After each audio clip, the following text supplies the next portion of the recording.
I call the remote meeting of the House Higher Education Committee to order. The CLA will take the roll. Chair Bernardi. Present. Bernardi, present. Vice Chair Christensen. Present. Christensen, present. Representative O'Neill. O'Neill, present. O'Neill, present. Representative Albright. Present. Albright, present. Representative Daniels. Daniels, present. Daniels, present.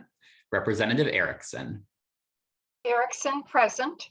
Erickson, present. Representative Hansen. Hansen, present. Hansen, present. Representative Heinzman. Present. Heinzman, present. Representative Howard. Representative Howard. Representative Keeler. Keeler, present. Keeler, present. Representative Klevorn. Klevorn, present. Klevorn, present. Representative Kosnick. Kosnick, present. Kosnick, present. Representative Kreshaw. Kreshaw, present. Kreshaw, present. Representative Mason. Representative Mason. Representative Meckland. Meckland, present. Meckland, present. Representative Noor. Noor, present. Noor, present. Representative Sandell. Present. Sandell, present. Representative Sandstede. Present. Sandstede, present. Representative Thompson. Thompson, present. Thompson, present. Representative Howard. Representative Mason. Madam Chair, a quorum is present. Thank you. Next, may I have a motion to approve the minutes for February 23rd, 2022? So moved. Representative Noor moves approval of the minutes for February 23rd, 2022. Any discussion? Hearing none, those in favor say aye. Aye. Those opposed? The motion prevails and the minutes for February 23rd, 2022 are approved. First on the agenda, we have file 3048 from Representative Sandstede. We have 20 minutes scheduled for this bill and we will plan to wrap up around 3:25. I will move that House File 3048 be laid over for possible inclusion. We have before us House File 3048. Representative Sandstede, please present your bill to the committee. Thank you, Madam Chair. Good afternoon, committee members. It's my honor to present House File 3048, a bill to make a $10 million one-time investment at the University of Minnesota's Natural Resource Research Institute, frequently referred to as NRRI. NRRI's mission is to deliver integrated research solutions that value our resources, environment, and economy for a sustainable and resilient future. They have labs in Coleraine, northeast of Grand Rapids, as well as labs in Duluth. Through partnerships and an integrated research model, NRRI creates the information, tools, and technologies to reduce risk and support sound long-term solutions for Minnesota. The investment in this bill has two components. First, the bill would fund an expansion at NRRI's Duluth lab. As NRRI performs larger and more complex research, they need a larger lab space for more flexibility to house state-of-the-art instrumentation and researchers in aquatic ecology, water management, forestry and wildlife studies, and mineral research. The second piece of the bill would fund a new mineral processing and metallurgy building in the Coleraine facility. The current facility was built in the 1930s, and it is difficult to support the capability of newer equipment. A new mineral processing facility would help them engage in industry partners and demonstrate more emerging technology opportunities. When we talk about investments here at the Capitol, it's usually how it will affect our future of the state or a particular community. But the work done at NRRI is truly global in scope, especially as they find solutions for water quality issues, forest health, and 21st century mineral economies. If you've never visited either of the facilities, I would certainly invite you to come up north and take a tour sometime so you can see for yourself the groundbreaking research that they perform firsthand. I strongly urge your support for this bill. And today I have with me two individuals from the university and NRRI. First, I would like to welcome, Vice President for Research, Dr. Michael Oakes. Welcome to the committee, Vice President Oakes. Please state your name and please proceed. Sure, thank you. Good afternoon, everyone. My name is Michael Oakes, and I serve as the Vice President for Research for the University of Minnesota system. It's really an honor and delight to be with you today. I just have a few short remarks. I wanted to support from a university system perspective the bill in front of you and the initiative from the NRRI. The university's research enterprise is highly ranked, top 10 public university. Last year, we took in over $1 billion of research awards from around the world, the federal government and beyond. We're doing more and more impactful research for the state and with the state. We also are key contributors to the state's economy. We're on track once again for 20 startup companies and for many patent disclosures. And of course, this is to say nothing about the educational mission that you all know very well and key to the knowledge industry pipeline. The initiative from NRRI is consistent with President Gable's strategic plan, MPACT 25. It fits in with my strategic plan from my office, what I call innovation impact. And I would just echo what Representative said about a tour of NRI. It's a very special place. So driving the economy, driving scientific research for the local economy, and frankly, quite beyond, is just a really important aspect of our collective work. And I just wanted you to know that I work with the director, Dr. Weberg, which you hear from now. It's a very important plan, and thank you for your time, Madam Chair. Thank you very much. Representative Sandstede, would you like to go on to your next testifier? Thank you very much, Madam Chair. Up next, I have Executive Director of NRRI, Dr. Ralph Weberg.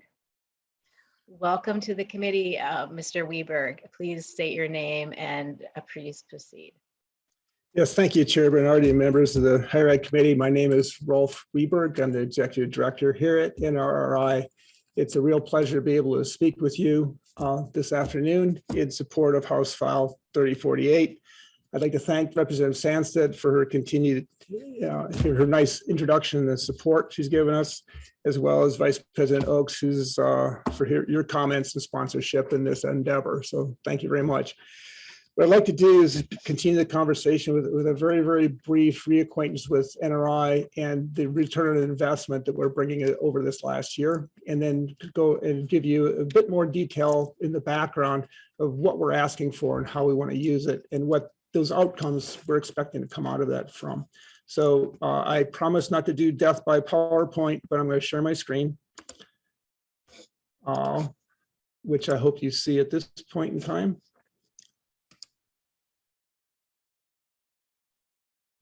It's getting there. Okay. There.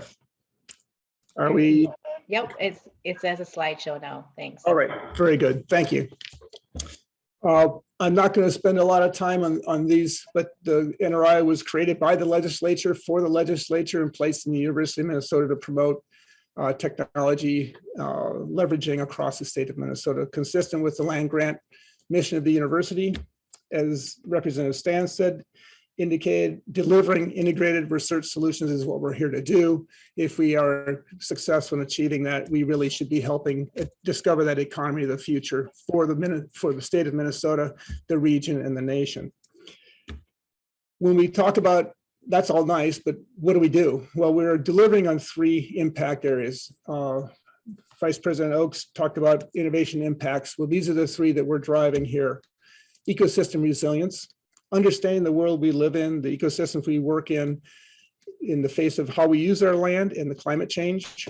and then understanding what we can do to mitigate those impacts to both land and water ecosystems. It's where we start and end. Future forest industries. Model, what are the forests today?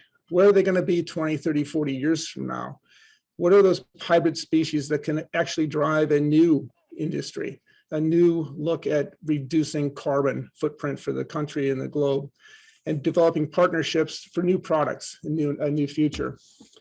Iron and minerals of the future. We have a long history of iron and minerals in the state. We need to change our focus to new products, expand the portfolio, reduce the carbon footprint, and really assume a leadership position. These are the things we're really focused on. So some recent impacts. Here's the return on your investment that you've graciously given us over the years. Sulfate is an issue in the state of Minnesota. We have the most stringent guidelines for wildlife anywhere in the world. The current technology is too expensive, particularly for municipalities to be able to afford. NRI has been busy developing 3 separate technologies that we are now deploying from the laboratory you see in the picture here in a trailer that now have 3 of these going around the state to demonstrate these technologies that have been shown to be low cost, effective, and easy to use. That's the return. Iron of the future. It's a new program we're driving across the whole state. Minnesota taconite today accesses only 30% of the US steel industry with nowhere else to go. 70% and growing is the electric arc furnace industry. We need to change, not only because our iron resources are changing, but we need to develop those metallic products to be competitive globally. The DOE, US Department of Energy, agreed with that and is helping us leverage state money that you've given us to drive federal investment in this effort. And we're having a large meeting about Minnesota iron and the green economy next week. Lastly, looking at our timber resources, we have a lot of secondary forest species that don't have commercial value. Thermal modification turns a piece of wood into a material with a specified performance property. That's worth money, that's worth jobs, and NRI has adapted this technology to Minnesota products. And Arborwood, which is a new company starting up in Grand Rapids, we are supporting that. That's new jobs. So between managing our environment, introducing new products, and creating jobs, that's our impact for this last year. We want to make sure that you were feeling that conversation. We have these 2 facilities. We got the facility in Duluth that Representative Sandstede indicated. That's the best place to be in our tornado. It was built by the Air Force during the Cold War, and it's now a very active site with a lot of laboratories. The Coleraine site that you see on the right side of the picture is a former US Steel site. Lots of opportunity, lots of possibilities, and we'll get to that in a moment. So what are we doing with these facilities? We need some help. If we focus on the first part with the laboratory expansion, the problem we've got is we're out of space. In the upper picture, you see a $500,000 piece of instrumentation that we literally stuck into a closet. The labs in the other picture, in the upper part of the picture, are heavily used, and we're out of hood space. Our increasingly complex research demands updated infrastructure, and what we're asking for is new flexible laboratory space that can change with the projects. Projects aren't static. They're always changing. Our challenges are changing, and we have to be able to let these projects change and come in and out of the Institute.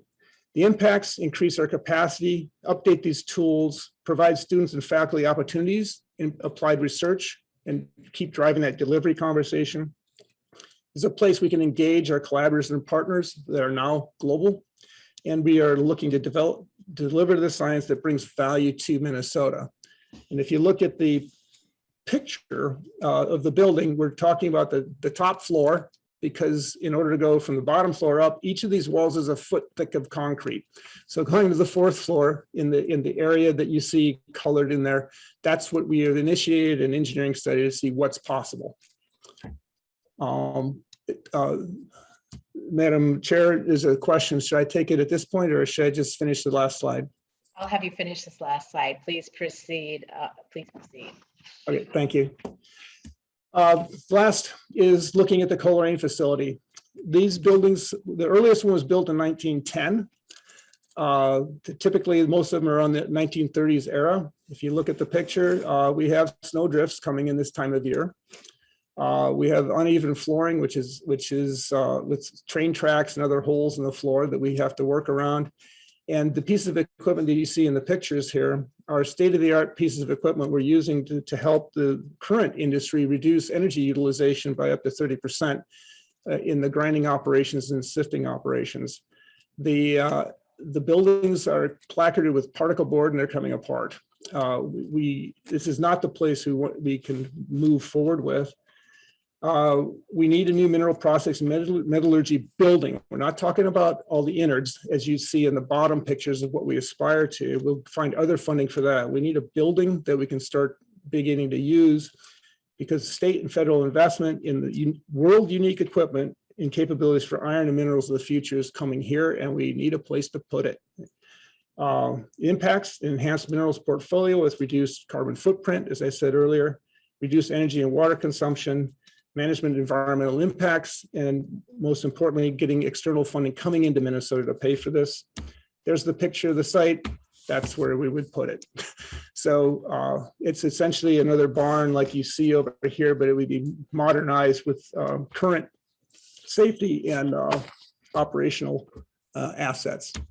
At that point, I'll say thank you, and I will stop sharing, and I'll be very, very happy to entertain any questions. Thank you. Thank you very much. We don't have any more testifiers today, I believe. And so Representative Sandstede, I'm going to move to member questions. And I see that Representative Heitzman has his hands up. Representative Heitzman. Thank you, Madam Chair. Representative Sandstede. I always like seeing what's going on at the NRRI campus, and it's great to see this project. I do have questions for you specifically about the funding mechanism that you're looking at. And why isn't this a bonding proposal? Obviously, we're building infrastructure that typically falls into that category. I'm assuming you have a pretty good reason. I'd love to hear it. And who would like to take that one? If you just raise your hand, I'll know which one wants to take it, or if both of you would like to take that. I'm not sure if you heard, Madam Chair. I don't mean to be rude, but I did wonder if Representative Sandstede could ask that question.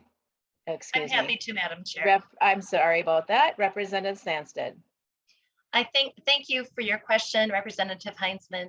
I think that there are many ways that you could go about doing this. I think with our surplus, that it is the cleanest, most straightforward, and least political way of getting something accomplished this session. That is my take on it. Last year, you heard me bring a bill before the committee, and this was last year. It was not part of the university's request. It was my own bill that I brought forth as a result of understanding the solutions that are coming out of this facility.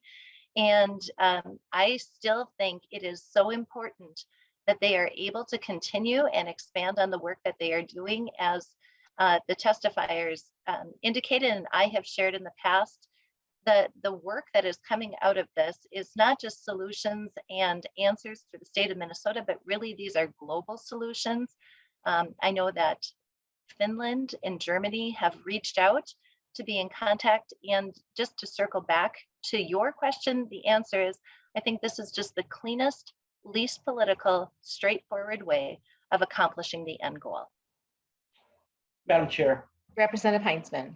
Yeah, unfortunately, it does appear on the surface to be actually the most political path for this going forward.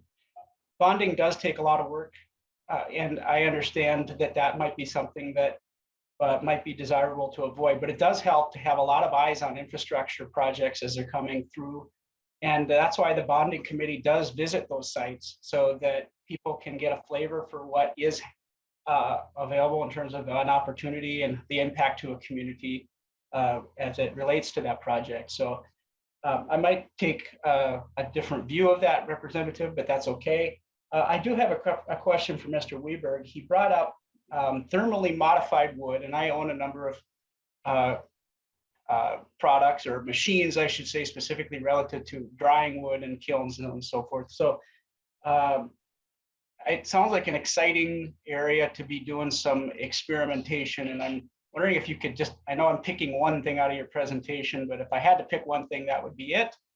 How do we turn a tamarack into a usable board, I guess is my question. Mr. Weberg. Chair Bernardi, Representative Heitzman, what a great question, because that's exactly what we're doing. One of the things that NRI installed this past year at the Zaxim bog is treated tamarack walkway. It's taking tamarack, which is not a timber species typically, to your point, treating it, and I can go into the science, but everybody will shoot me here, but basically it ties the strings into knots so that it doesn't move very much, and the wood becomes much more dimensionally stable and reduces the amount of water it will absorb, so it lasts longer and it's more dimensionally stable. That's been installed and you're welcome to walk on it anytime. Madam Chair.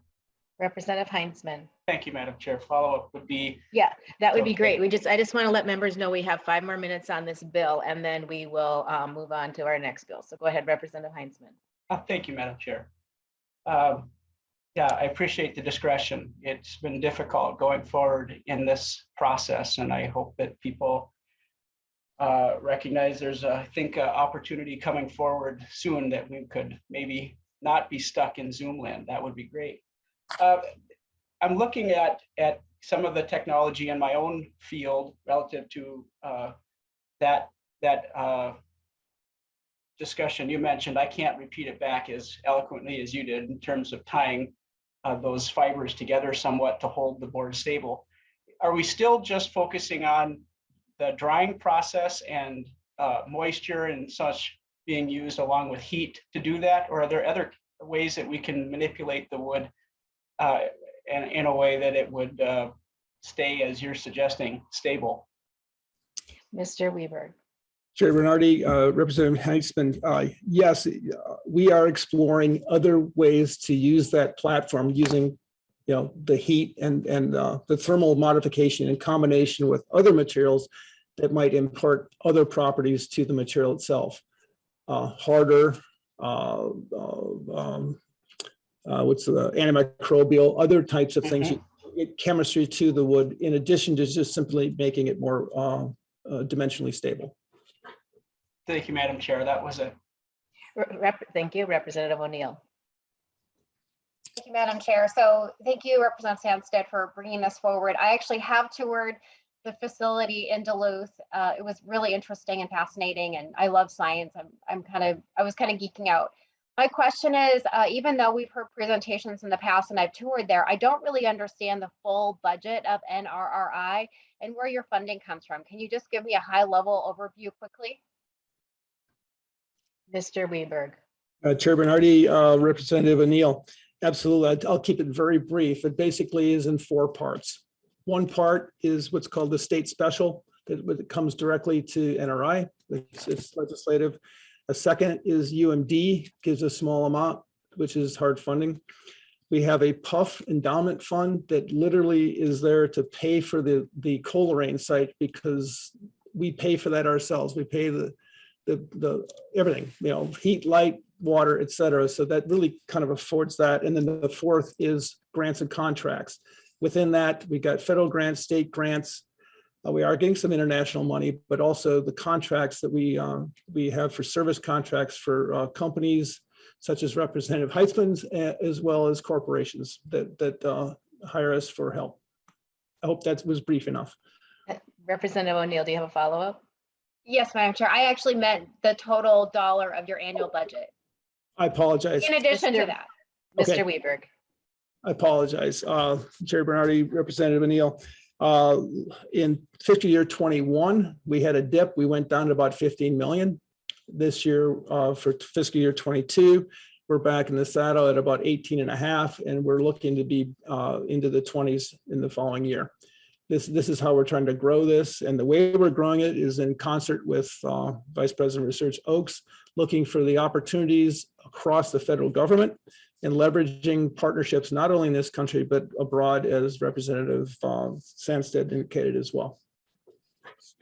Representative O'Neill, do you have a second follow-up? Just a brief comment. So we're asking for $10 million when you have an annual budget of almost approaching 20. Right now it's 18.5. That's just that's a little high of an ask considering your overall budget. I did not know that it was that small. Thank you, Madam Chair. Thank you. Representative Erickson. Thank you, Madam Chair. This is from Mr. Reberg. So you have 19 labs in Duluth. Who has paid for the creation or construction of those labs? Mr. Weber. Thank you, Chair Bernardi and Representative Erickson. The laboratories in Duluth were paid for by legislative investment in the 80s. The building became available to use as a laboratory in the 85-86 timeframe. And that was consistent with in 1983 when the Institute itself was formed.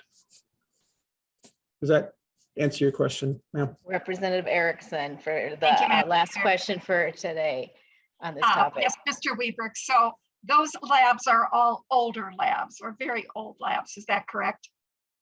That is correct. And essentially, they are not functioning the way they need to.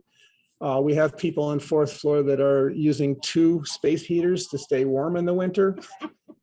And fortunately, the Vice President Research's office got us a new roof this year, so we no longer are worried about keeping tents over our equipment. So it's a fantastic building, but we have to put the money into renovating it and keeping it safe and useful for the research of tomorrow instead of the research of yesterday.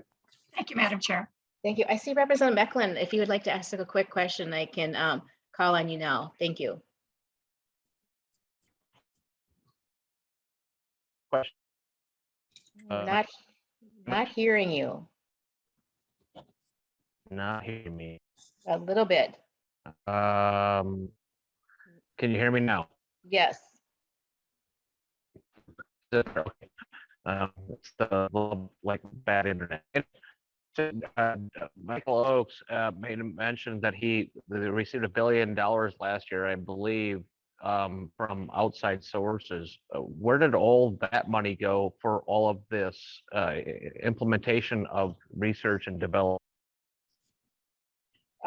Vice President Oakes. Yeah, Chair Bernardi, thank you. Thank you for the great question. Yes, we had $1 billion of awards and over $1 billion of expenditures. This goes to obviously salaries. It goes to paying the lights in the entire university system. It goes to all research activities. And we do invest, as Director Weberg just said, to the best extent we can, in such as a new roof for his facility. But the things he wants to do require new one-time, I want to emphasize, one-time investment money. And that's what we're talking about this afternoon. I hope that's helpful, sir. Thank you very much. Okay, members, I would go back to Representative Sandstede. Would you like to make closing remarks? Thank you, Madam Chair, for hearing the bill. I would just strongly encourage your support of this. Thank you. Okay, hearing no further discussion, I renew my motion that House File 3048 be laid over for possible inclusion. The bill is laid over. Thank you, Representative Sandstede, and to all of our testifiers. So next on the agenda, we have House File 2752 from Representative Klevorn. We have 30 minutes scheduled for this bill, and we will plan to wrap up around 3:55-ish, and we will move. So I will move that the House File 2752 be laid over for possible inclusion.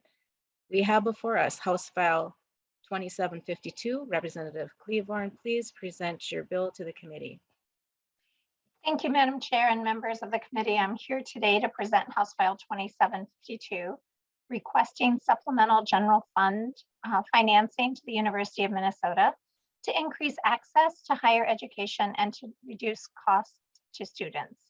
There are 3 subsections to the $65 million supplemental request.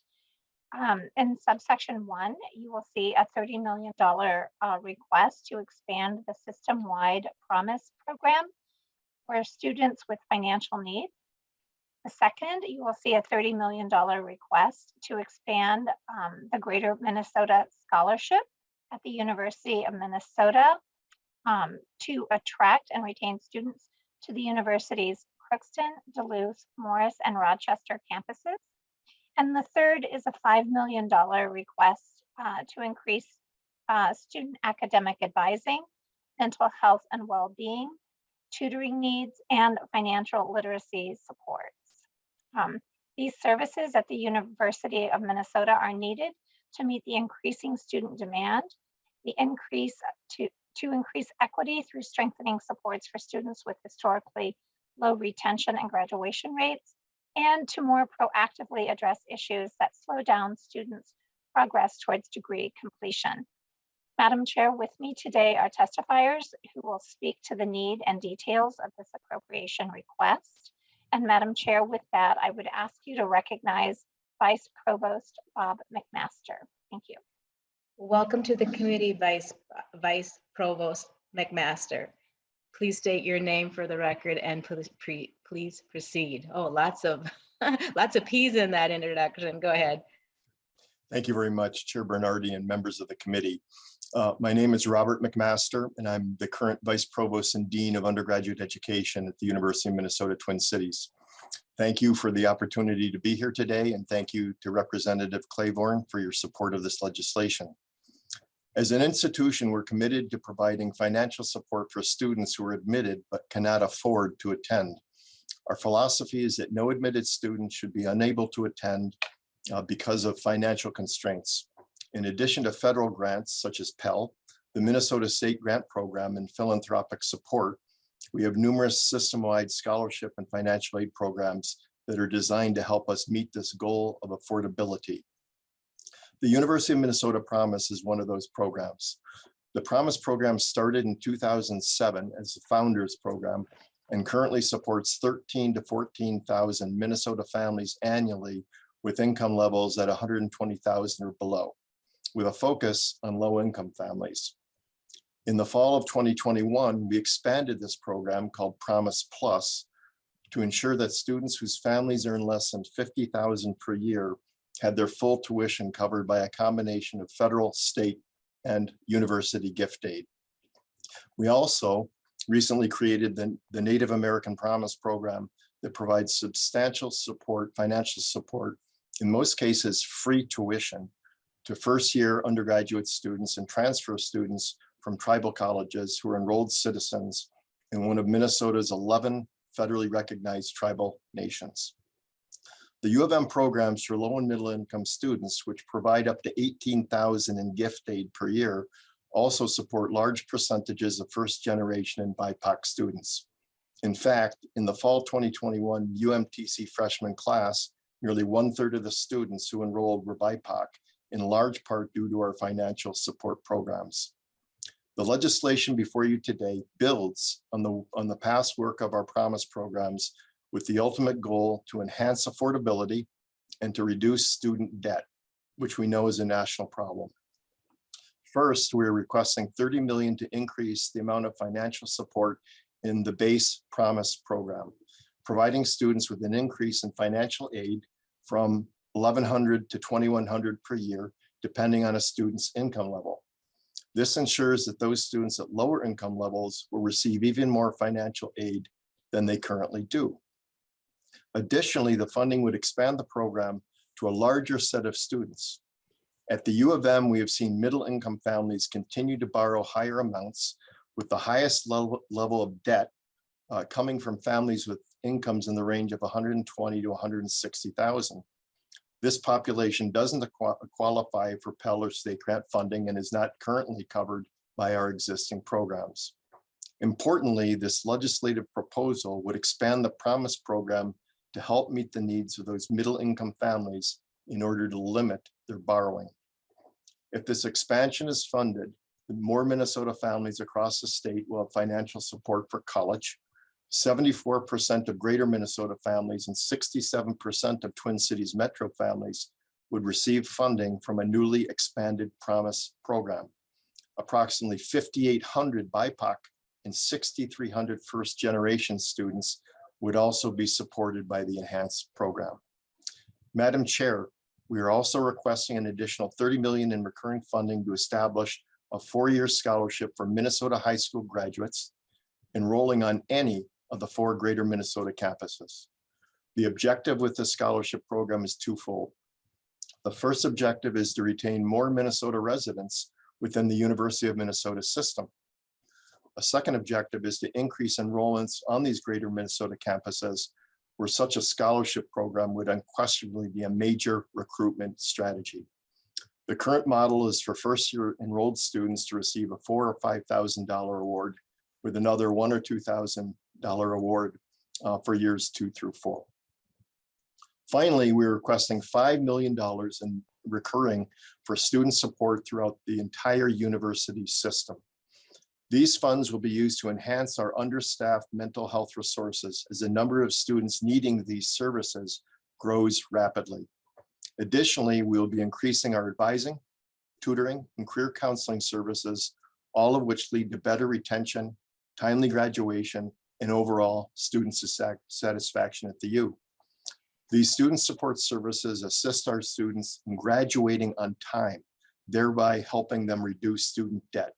In fact, since 2011, our high graduation rates have helped students save $35 million in expenses by ensuring that they finish in 4 years. In particular, our student support programs have helped to significantly increase the retention and graduation of our BIPOC students. So to summarize, Madam Chair, we are requesting $30 million to enhance and expand our base promise program, $30 million to create a Greater Minnesota Scholarship Program, and $5 million for expanded student support.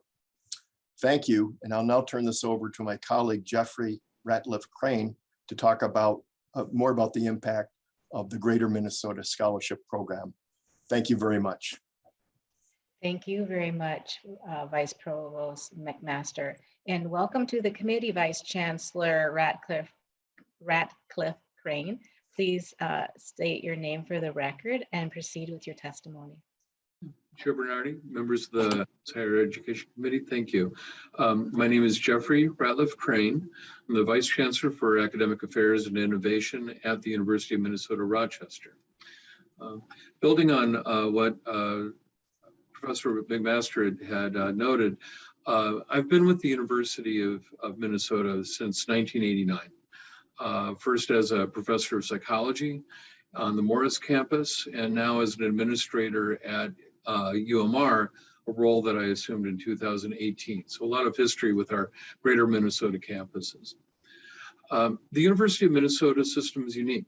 The 5 campuses which make up the U of M not only connect geographically with different regions of Minnesota, but as the committee heard on February 16 from university students, each campus offers a distinct experience, serving the distinct needs of our state, our students, and surrounding communities.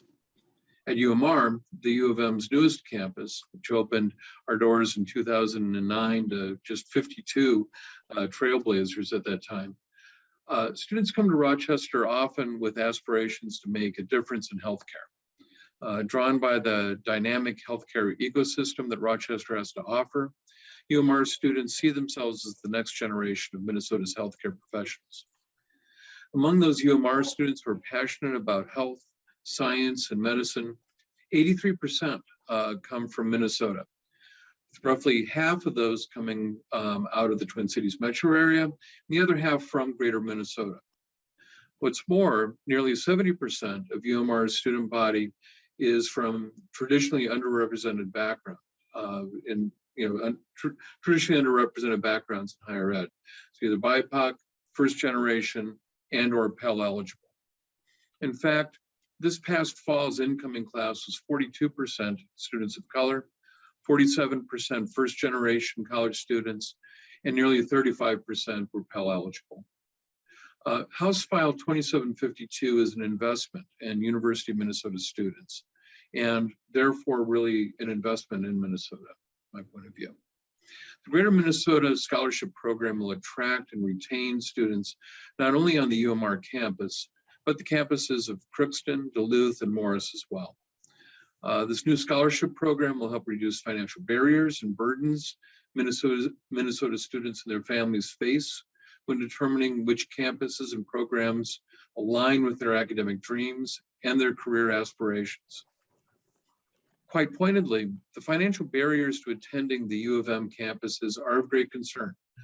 For greater Minnesota campuses like UMR, we are especially vulnerable to competition from neighboring states, as well as being outmatched by our private colleges in the size and scope of their available scholarships. Expanding access to Minnesota's unique and innovative higher education to all students, where campuses have demonstrated truly high success with students who are first in their families to attend college, is a goal that we all share.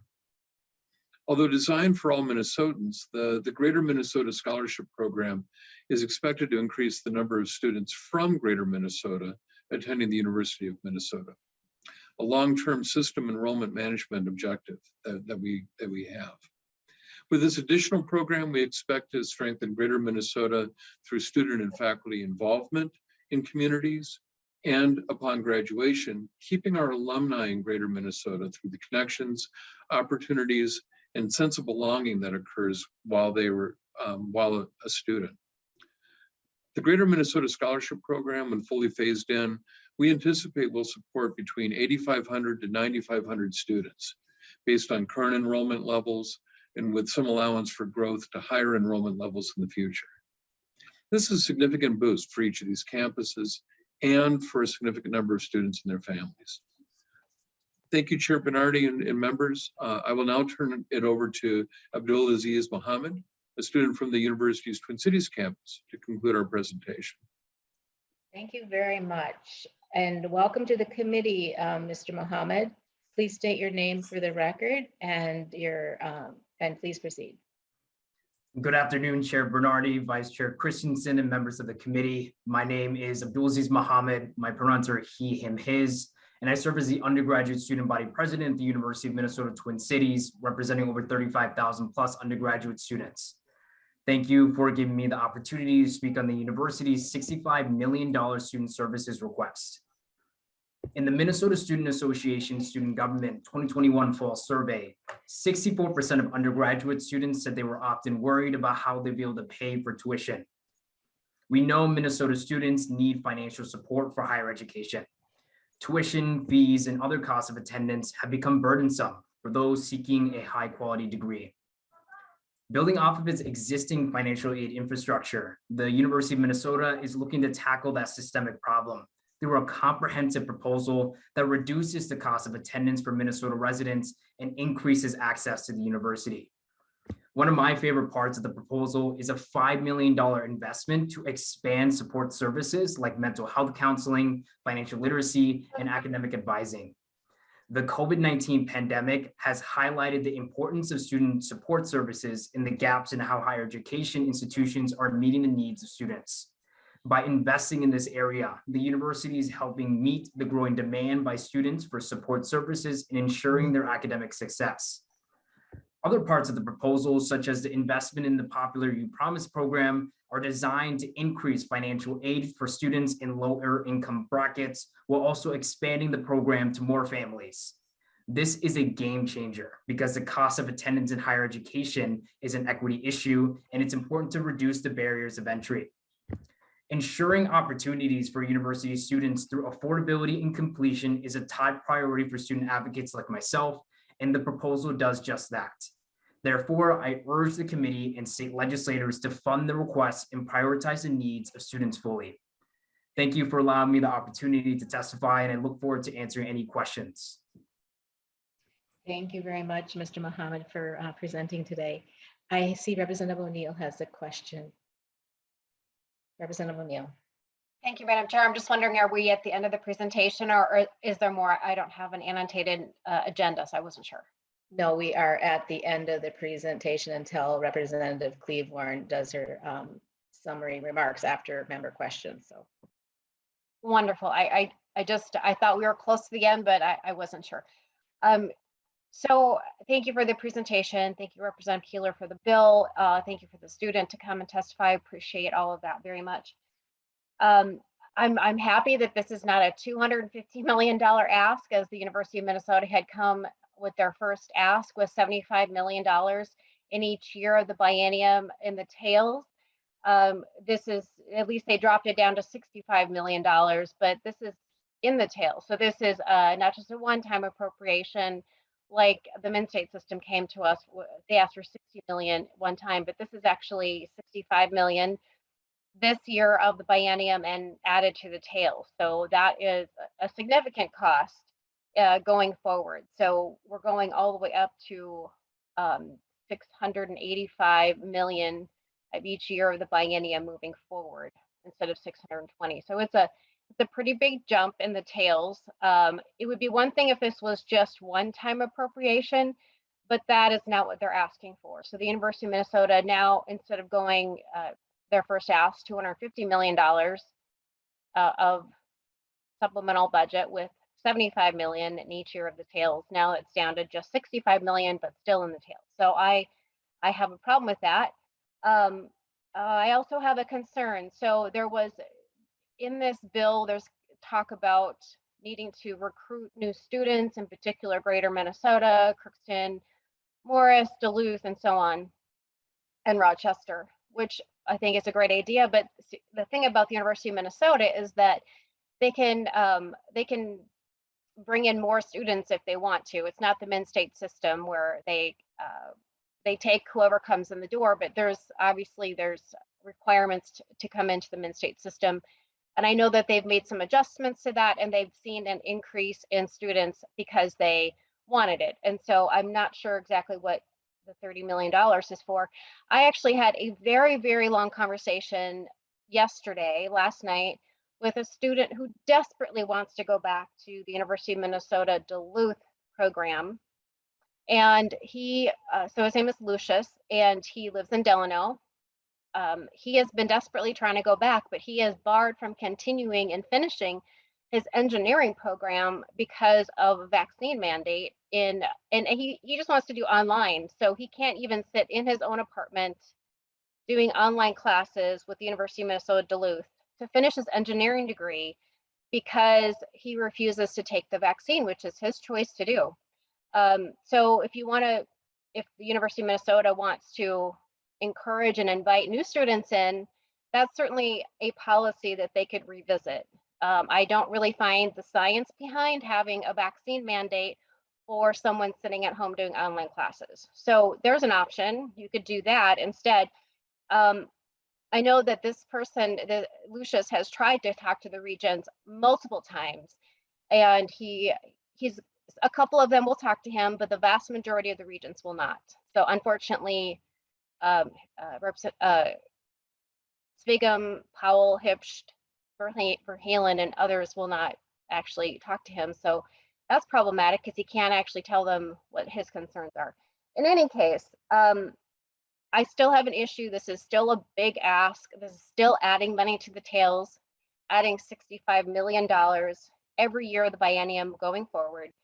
We still have the issue of the mid-contract negotiation of the president's salary to bring it all the way up to $1.2 million.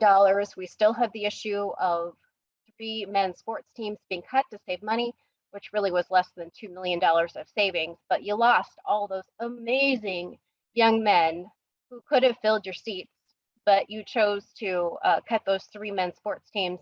And I've met several of those young men, and they are just amazing human beings. So I'm not really sure why we did that.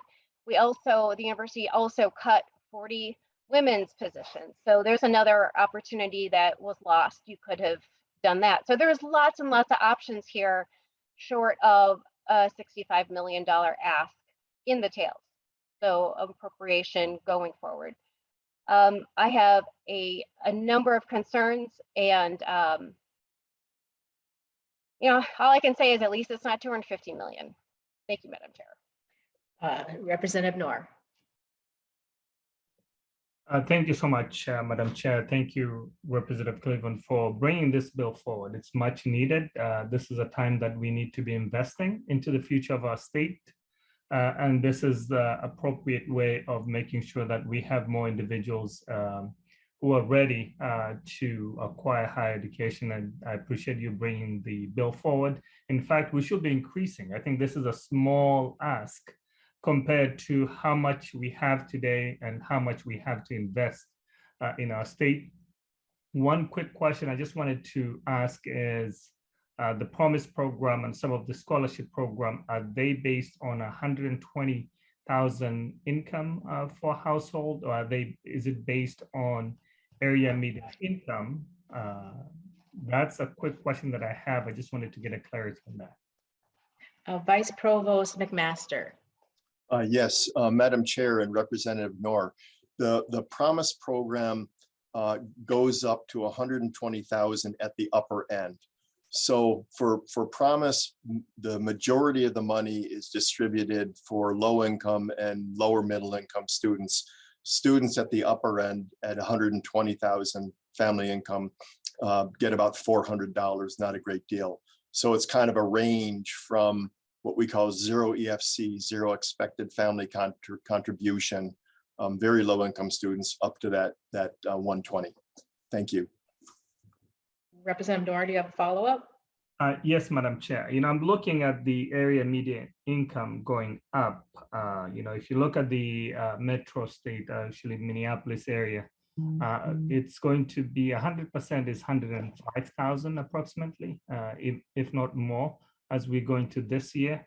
Will there be a way to increase the bracket so that we can capture more individuals who are struggling because of some of the changes in the economy, whereby there's inflation involved and so many other things, and we want to make sure that we are more inclusive, and those who are in the middle income, who are in between on the poverty guidelines, and all those who are above, we can capture them all. Is there a plan to increase the size so that we can bring more people? Vice Provost McMaster. Yes, Madam Chair and Representative Knorr. The way this would work is we've computed the median family income for Minnesota recently at about 80,000. And so the upper end, the new upper end of Promise would be twice that, the 160,000 that we mentioned. As we look at the new scale we've created, to your point, it will be biased a bit towards the middle income ranges where we know students are borrowing the most. So we're going to continue to support students at the lower end. They'll get a bump in the Promise. It will get an even larger amount as we go into the middle income, and then lesser amounts at the upper income. So I think the models we've created will address your concern at both your concerns about raising the limit and then also focusing on middle income students. Thank you. Okay, thank you. I see no further questions. Representative Albright, okay, for the last question, I see your hands up. Go ahead, please proceed. Thank you, Madam Chair. And Vice Provost McMaster, I'm looking at this ask in this bill, and I think some of the issues that were raised by the ranking member, I won't go over, but it seems to me that there's a bit of a tone deafness here on the part of the University of Minnesota when you're asking for additional money, but yet you also raised tuition not too long ago. And so help me understand how in the last one is to increase access and pare back the debt. You're speaking out of both sides of your mouth when you're raising the fees and the costs for attending the University of Minnesota, and then you're turning around and asking for the state of Minnesota to fund some of those requests, all the while you are a chartered institution, a land grant institution. And so the University of Minnesota, to some respect, without our involvement over the regent selection process, you can act with not impunity, but without any real accountability for the actions other than our approval of your budget. And so help me understand how those two diametrically opposed facts work together to promote a better optics and perception going forward for the University of Minnesota, not only from the state legislature, but from people looking in the paper and seeing some of the things that have been said, and all the while you're asking for more money when it would be perceived that your own financial due diligence or fiduciary responsibility from their perspective has not been addressed. Vice Provost McMaster. Madam Chair and Representative Albright. I'm going to have to be somewhat careful here in that I don't set tuition rates for the university. That's not part of my job. And so that is a set of budgetary officers who do that. I will say this. If you look over the last 10 years, the increases in tuition at the university have been very low. 1%, 0%. We have tried very hard to control tuition rates at the University of Minnesota over the last decade. If you also look at the amount of scholarship dollars that we've raised to try to help our students, that is a number that's gone up at a much higher rate than the tuition increases. So I think you would see our strategy here of controlling tuition increases, but then raising as much money as possible through philanthropy and these programs that I described to help our students. Representative Albright, I see your hand is down. I do have a follow-on Okay, to what the Vice Provost just said when we're talking about philanthropic fundraising.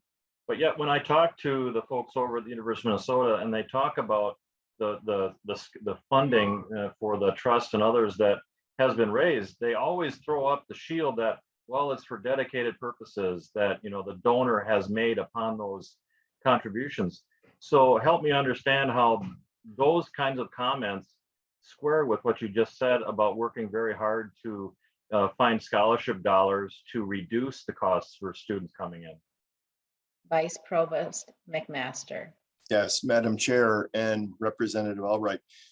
If you look at the funds that have been raised by the foundation for scholarships, we have a large number an amount of scholarship dollars that have come in for all university scholarships. They're not restricted. They can be used for any student in any college. And in fact, that's been one of the major goals in terms of a new U-wide scholarship program, is to bring in funds that aren't restricted and in fact can be used across the board to help all students at the university. And I can go into lots of details here, but I won't. But we've been very successful in creating those types of scholarship programs that have made the university much more affordable for hundreds or thousands of students. Thank you. Thank you. Okay, so now I see Representative Mecklen has raised his hand. We'll take his question to be our last question, and then we will have Representative Klevorn give closing remarks. Representative Mecklen. Thank you, Chair. So I guess my question would be, as I listen to all this, what is the cost gone up in the last 20 years for tuition, percentage-wise, compared to the increase of salaries for both staff and admin? Is there a correlation between the two? Can maybe the provost answer that question? Vice Provost McMaster. Yes, Madam Chair, Representative Mecklen. I'm sorry, I cannot answer that question. I don't have that knowledge. Again, that would be more our financial experts at the university that would have to answer the increases that you're asking about. Representative Mecklen, do you have a quick follow-up? I guess the quick follow-up would be, I would like to see if they can get back to us on that to see the percentage of difference. That would be really helpful. Thank you. Thank you, Madam Chair. Thank you. So now Representative Klevorn, if you'd like to make some closing remarks. Thank you, Madam Chair and members of the committee. I thank you for the time that you've given us today. I'd like to take just a moment to thank the testifiers for being here today and to represent the needs of the students.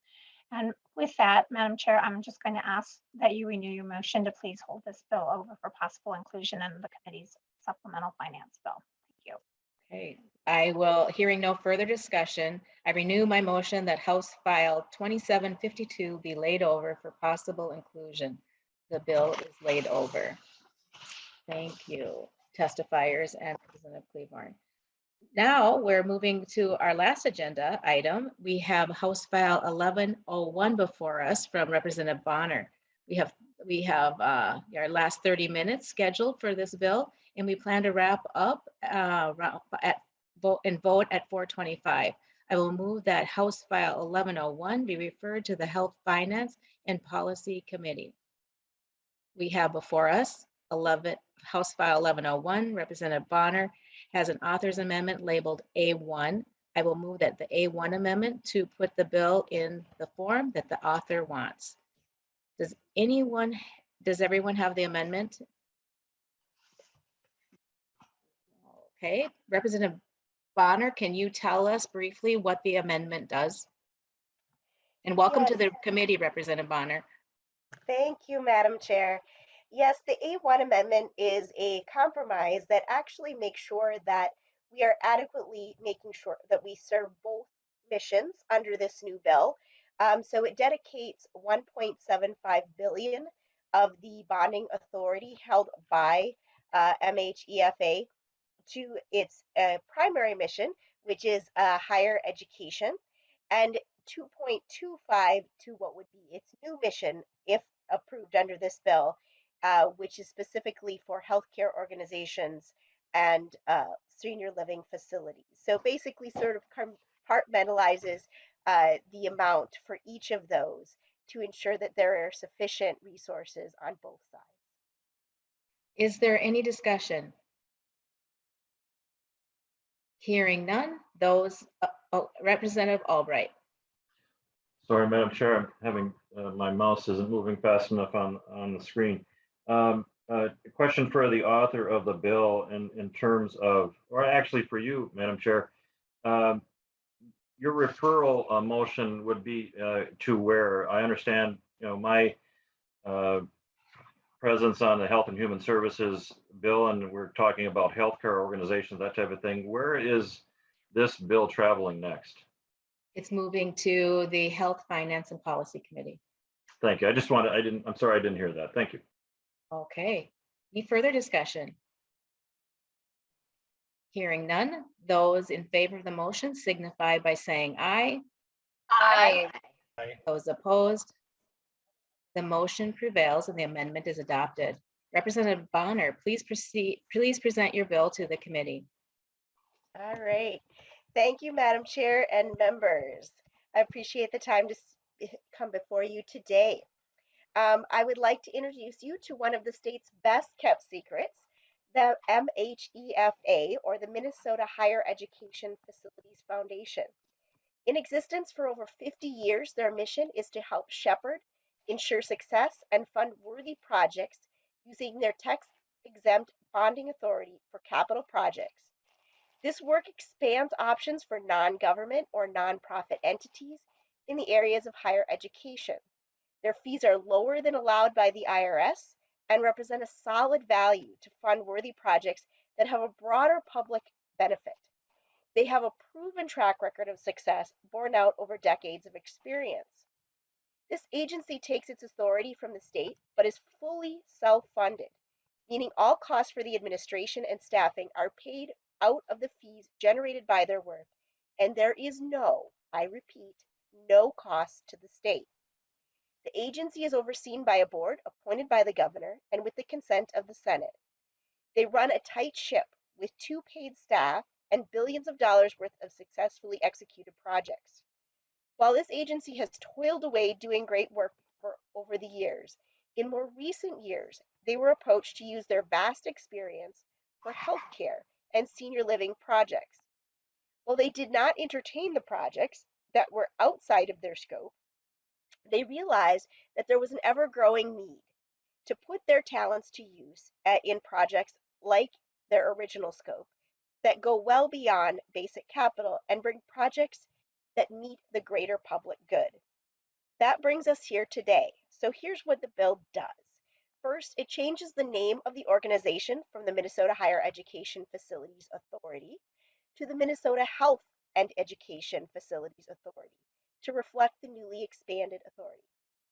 Second, it expands the scope of the agency to include the ability to finance healthcare and senior living facilities and adds 1 board member specializing in healthcare.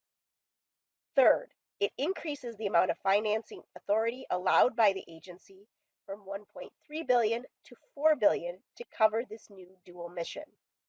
Lastly, the amendment that we approved today clarified or specified that 1.7 billion would continue to meet the mission of the Agency for Higher Education projects, protecting its original mission, and specifying 2.25 billion to address the expanded demand of the additional scope for nonprofit healthcare and senior living facilities. In essence, MHEFA is here today to ask the legislature for permission to apply their extensive skills and low-cost capital bonding authority to meet an increasing need within our communities. Members, I ask for your support. Please find a full set of benefit summaries, letters of support representing both aspects of the new scope and the old, and a fiscal note showing no cost to the state. With me here today, I have Barry Fick of MHEFA to testify on behalf of the bill. Welcome to the committee, Barry Fick. Please introduce yourself and your organization and proceed with your testimony. And you are on mute. We'll get the hang of this pretty soon. It's, There a we couple go. years, maybe another third year, maybe. No, hopefully not. Thank you, Madam Chair, members of the committee. Thank you for entertaining our discussion this afternoon. My name is Barry Fick. I'm the Executive Director of the Minnesota Higher Education Facilities Authority. I've been in this position for about 5.5 years now. And prior to that, I worked with Minnesota schools and healthcare organizations as a financial consultant. So I have a substantial amount of experience in this area. What we are proposing is to help ensure the efficiency of both Minnesota healthcare financing and Minnesota higher ed financing for the next 50 years, we hope. As Representative Bahner noted, we have a strong history of reaching back throughout since the mid-70s or early 70s, and we do take no state support. In fact, our legislation specifically requires us to provide our own support, and the legislation also specifically says that any bonds we issue are not supported by the state in any way, shape, or form, either through provision of tax money or making grants to the authority. So we're completely independent from a financial perspective. We currently have approximately $1 billion of assets or debt outstanding, and we anticipate another $200 to $250 million will be issued prior to the end of the fiscal year in June of 2022. And what we have been, as Representative Bahner noted, is we've been received requests over the past number of years to provide assistance to healthcare and senior living organizations. And since we haven't been able to do that, we thought we would help those entities by expanding our legislative authority to do that. We anticipate that because the areas of healthcare and senior living financing are very similar to higher education, and we have, at least from my perspective, we have the experience to handle that capacity going forward. This would be a benefit for both healthcare and for higher education in particular. We've worked closely with the Minnesota Private College Council to make sure that whatever we are doing would not diminish our commitment or capacity to help the existing not-for-profit higher education borrowers that we work with. And we have the capacity to expand to help the other healthcare folks. In particular, our benefit would be able to provide institutions in greater Minnesota with the ability to do smaller projects. And overall, if we're able to increase the amount of outstanding debt that we have, we would be able to keep our fees extremely low, and if not, reduce our overall fees that we charge to borrowers, because we anticipate that we would need to add additional staff person when we ramp up to this authority. We would still be able to provide very cost-effective services and are extremely efficient in what we do. So we think this is a great opportunity for the states to expand the ability to help at no cost to the state, healthcare, higher education, and senior living all at the same time. And we think it would be a very good option. In addition, we think that it would help substantiate or support the ability of the Higher Ed Facilities Authority to continue to attract great talent in the future and provide opportunity for people to continue their education and receive quality healthcare services and senior living services at the same time. So I'd be pleased to respond to any questions or comments that committee members might have. Thank you, Mr. Fink. I also want to add that we don't have any further public testifiers listed, but I will note that we had some written testimony that was shared with the members in their packet, so to speak, and is available on the committee website. I see Representative Klevorn has a question. Representative Klevorn. Thank you, Madam Chair. I just want to go on the record to say I would be happy to speak with Representative Bahner about this bill later, but I know it's going on to Health and Human Services. I don't see major problems with it in the higher ed space, but I would like to just make her aware that I'd like to have further conversation with her about this bill. Thank you. Okay. Representative Albright. Thank you, Madam Chair. Mr. Fick, thank you for the presentation. A couple of questions for you. You mentioned that you are the I guess the sole determinant factor in terms of screening for the projects that you appropriate funding for. So is it the facility of the MHEFA to screen those projects and then facilitate the letting of the bonds, which would be from the state of Minnesota? And the statement that it costs the state nothing is presumptive on the fact that it's a pass through and the fees collected go to pay down the outstanding debt. Would that be correct? Mr. Fick. Madam Chair, Representative Albright, and committee members, the analysis your analysis is substantially correct. I would just add a couple of clarification comments for it.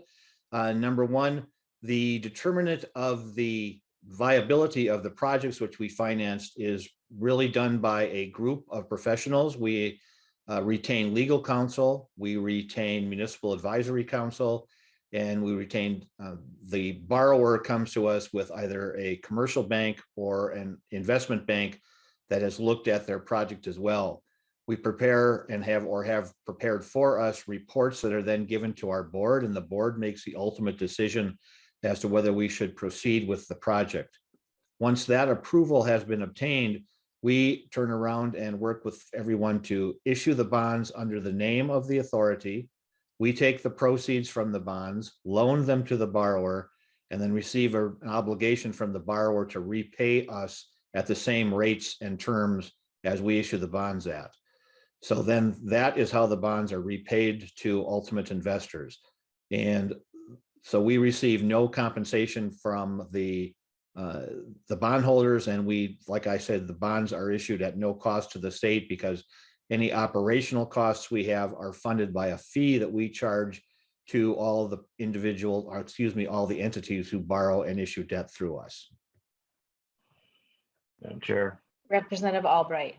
Thank you, Madam Chair. Mr. Fick, then, so I guess the understanding is that they are then assigning the collateral for the building or the entity to your agency until that debt is repaid, correct? That is correct, yes, sir. Okay, Madam Chair. Representative Albright.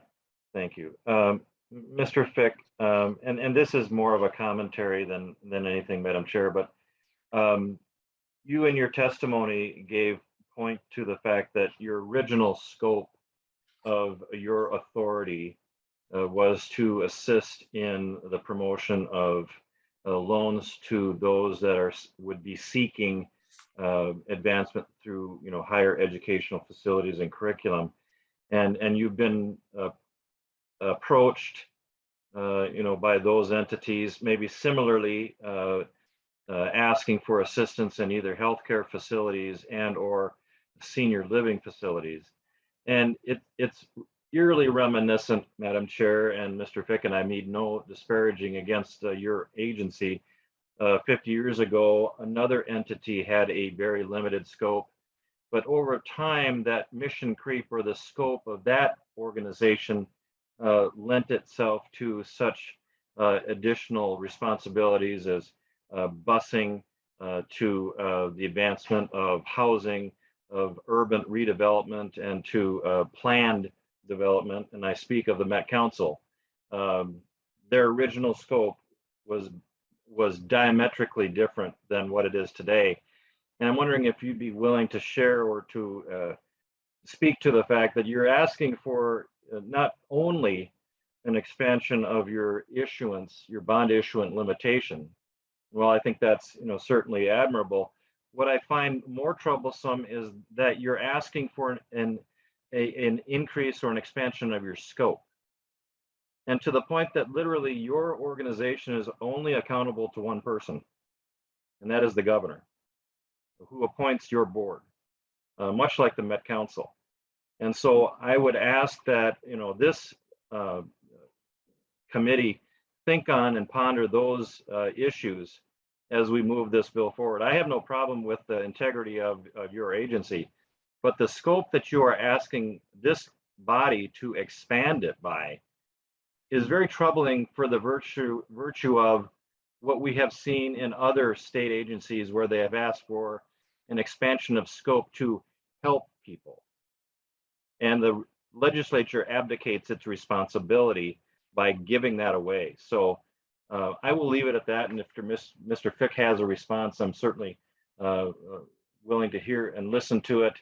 But for the committee members, I think we need to proceed with caution on this one. I know it's been a venerable organization, but we have a number of venerable organizations that are asking for an expansion of scope. And I think when we accede to that, we lose some of the responsibility as well as the accountability to those organizations. Thank you, Madam Chair. Mr. Fick. Chair Bernardi, Representative Albright, members of the committee, I think that one significant distinction between our scope of operations and the scope of other operations, Met Council and others, would be that we are limited to only assisting with financing capital projects. We don't get involved with operations. We don't get involved with the expanding their services other than if they want to do a capital project. And in addition, for each project that we do, there is a requirement under federal law that we have a public hearing where people who are concerned or have questions about an individual project can come before us to talk about the bonding of that. So our function is really, I think, more limited than other agencies to which you reference, in that we are only able to do financing and no more than that. Okay, member, thank you, Mr. Fick. Member, are there any other questions or discussion?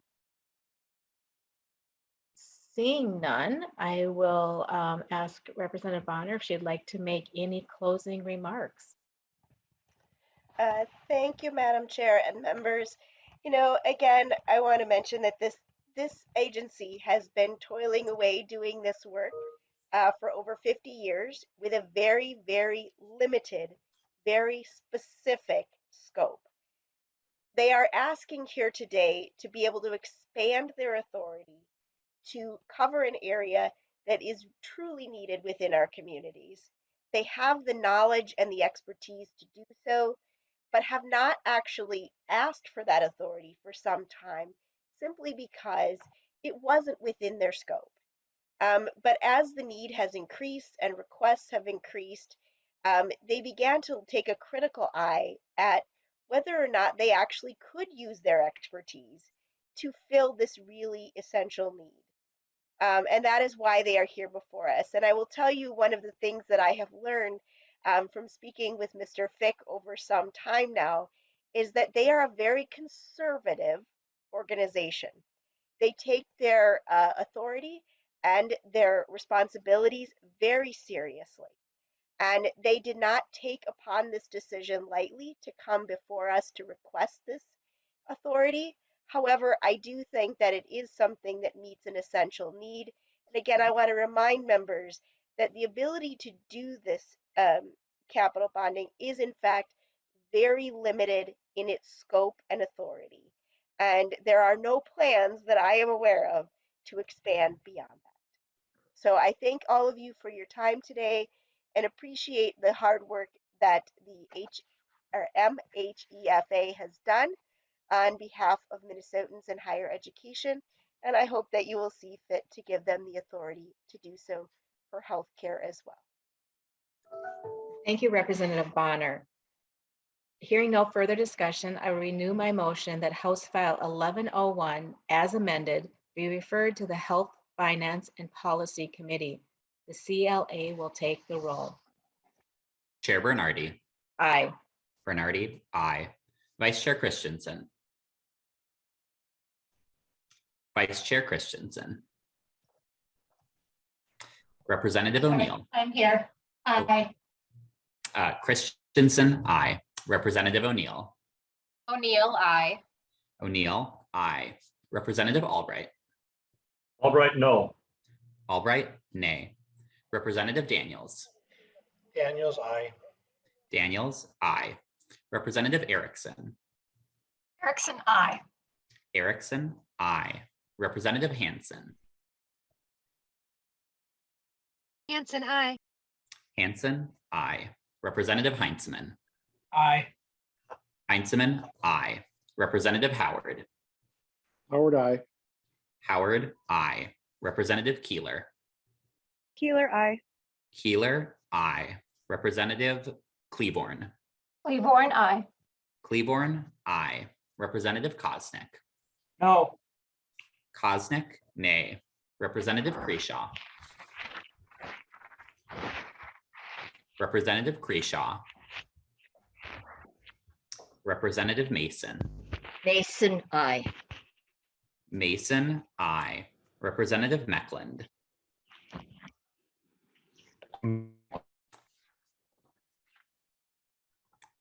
Representative Meckland, if you could repeat. I said, Mecklen says no. Meckland, nay. No. Representative Noor. No, aye. Noor, aye. Representative Sandell. Aye. Sandell, aye. Representative Sandstede. Aye. Sandstede, aye. Representative Thompson. Representative Thompson. Representative Kreshaw. Representative Thompson.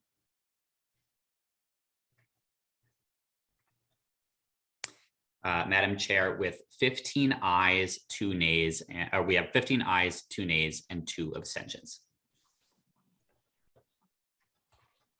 There being 15 ayes, 2 nays, and 2 abstentions, the motion passes and the House File 1101 as amended is referred to Health, Finance, and Policy. I want to thank all of our testifiers today, and obviously to our members as normal. We sometimes don't thank you for all your work and want to thank you for your work as well, and our staff. So with that, we are meeting Wednesday, March 2nd again, and the meeting is adjourned.